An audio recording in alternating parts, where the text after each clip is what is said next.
Meus caros, venho em mais este vídeo da nossa disciplina de títulos de crédito, Direito Empresarial 3, falar sobre um importante assunto, um importante tema da nossa disciplina, que é a figura do protesto.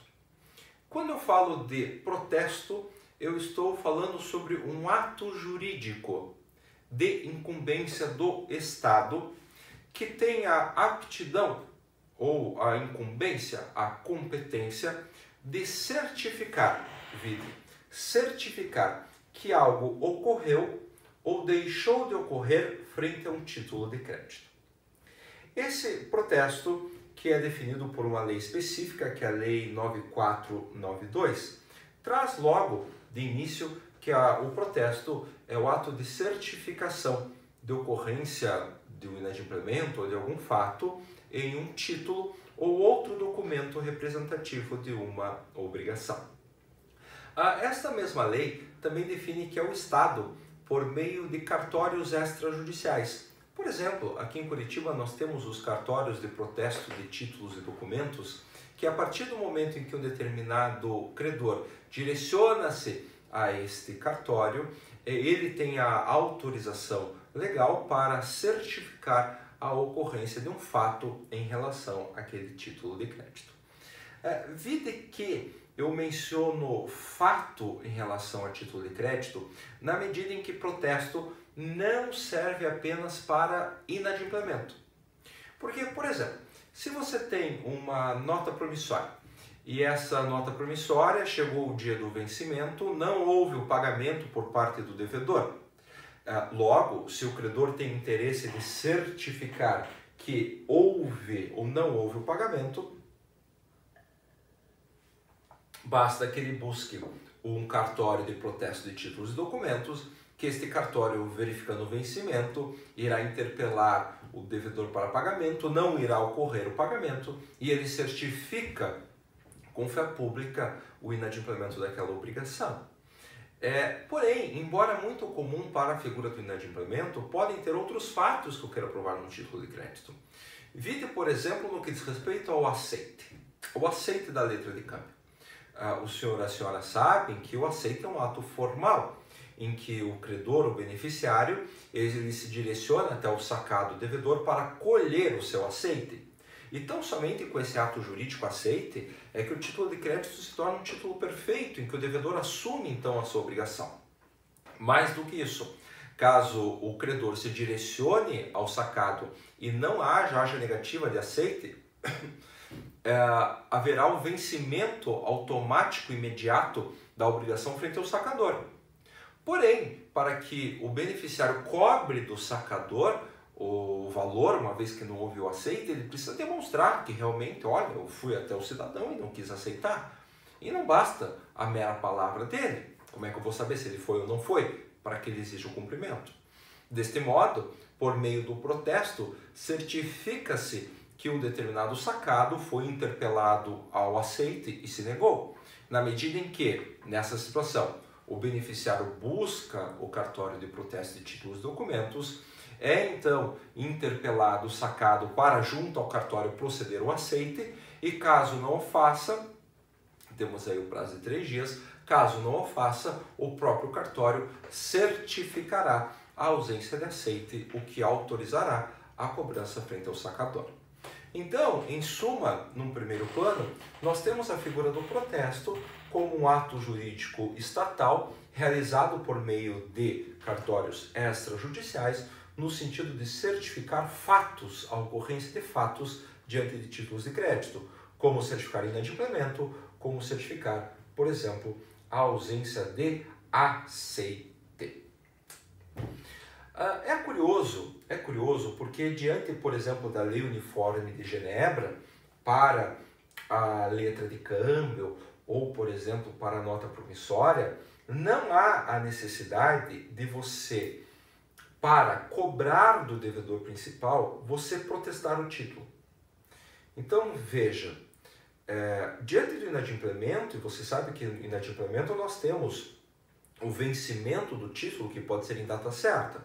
A partir do momento em que houve o implemento do termo certo, da data certa, e não houve pagamento, imediatamente já pode o credor original ou o endossatário que tem o direito ao crédito buscar, por exemplo, o Poder Judiciário e executar a obrigação inadimplida, sem a necessidade de protesto. Sem a necessidade de protesto, porque se ele quiser ele pode protestar, mas aqui o protesto será facultativo.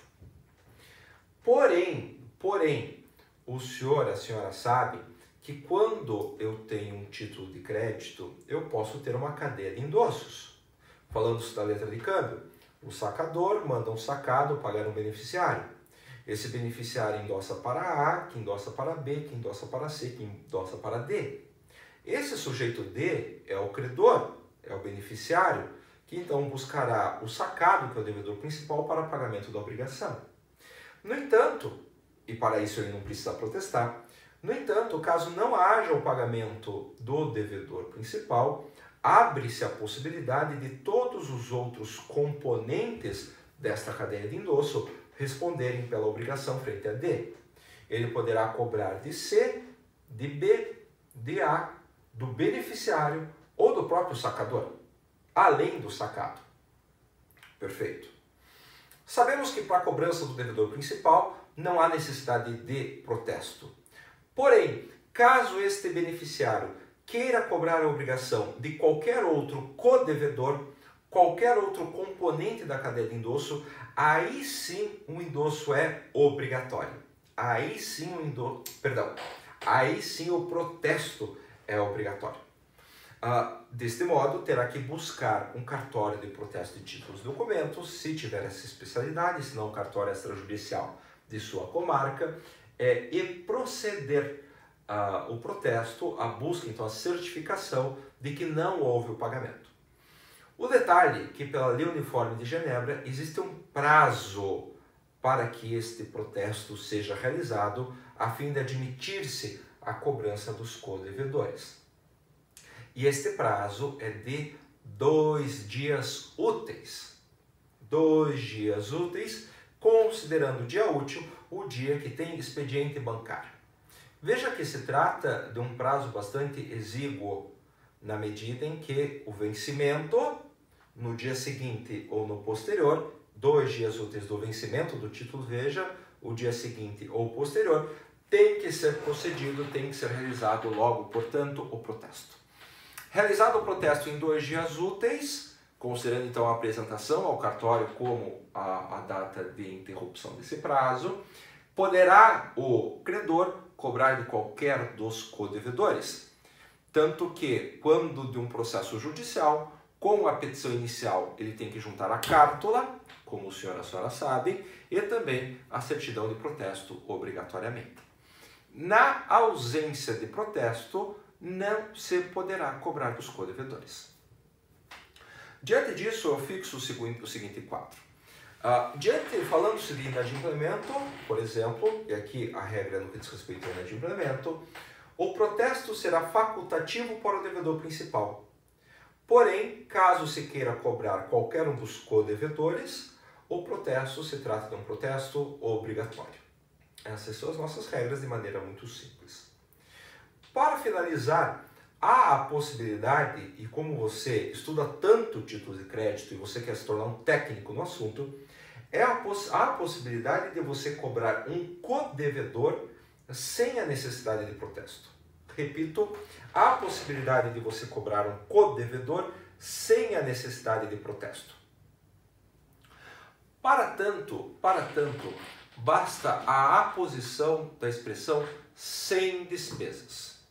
Veja só, no meu exemplo eu tinha o sacador, o sacado e o credor original, que endossou para A, que endossou para B, que endossou para C e endossou para D, que é o nosso credor final. Digamos que do endosso de A para B, no verso do título, A tem escrito no título pagar, vírgula, sem despesas, vírgula, ao fulano B, e manifesta sua vontade com a assinatura. Essa expressão sem despesas retira deste endossante a necessidade do protesto para que ele seja exigido pela obrigação inadimplida. Ou seja, frente a AA, que endossou o título sem despesas, o protesto se torna um protesto facultativo. Logo, D, sem a necessidade de protesto, poderá cobrar do devedor original e também desse endossante A, que apôs o seu endosso com a expressão sem despesas.